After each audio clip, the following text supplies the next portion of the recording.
Have you ever wondered why things seem to unfold the way they do? Or why desired outcomes seem to remain just out of reach, despite your best efforts, and despite consciously going through all the right steps when it comes to manifestation or affirmation exercises? I think one of the most likely roadblocks slowing you down, and I know this definitely applied to me, it could be your own subconscious limiting belief systems, or fears that kind of just lurk in the background, oftentimes underneath your conscious awareness. You're not even really aware of them in the present moment. And it really is that simple fact that makes it challenging to even identify, since we're not even aware that we have those certain fears or self-limiting beliefs.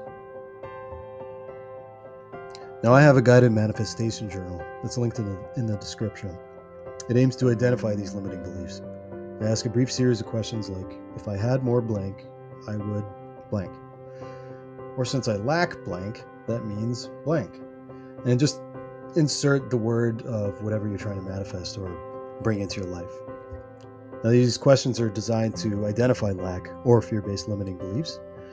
Now, the emotions that accompany these specific things, if they are in fact negative, if you have a negative association with them, will almost always slow down your progress. It'll stay rooted in the place that your mind allows for creativity and manifestations to unfold in the way that you desire. Remember that desire isn't enough. You have to believe that the reality you're aiming for already exists, and that you're simply in the process of aligning with it. If you have trouble, quote unquote, believing, then at least commit to having an open mind where anything is possible. The simple mental shift of accepting any possibility allows for massive movement in your manifested desires. You can still carry doubt, but the fact that you acknowledge the infinite possibilities, even though you haven't even seen them, is enough to get the ball rolling. Besides, it's not our job or responsibility to understand how everything works.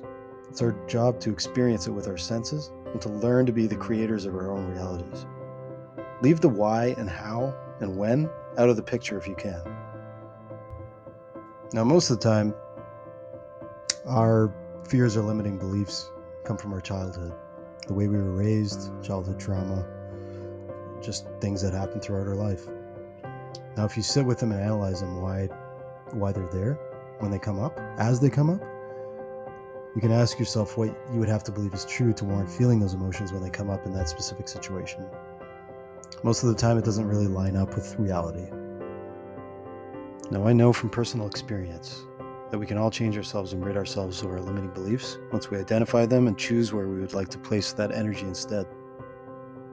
You'll know that you've eliminated your limiting beliefs and fears when you start to not be bothered by the very things that used to trigger you. You'll also notice a significant shift in how your path becomes clearer. You'll feel that you can detach more freely to things and simply enjoy the moments of each day as they unfold. You'll also notice that you begin to live life without fear, the way that you're meant to live, the way that we're all meant to live.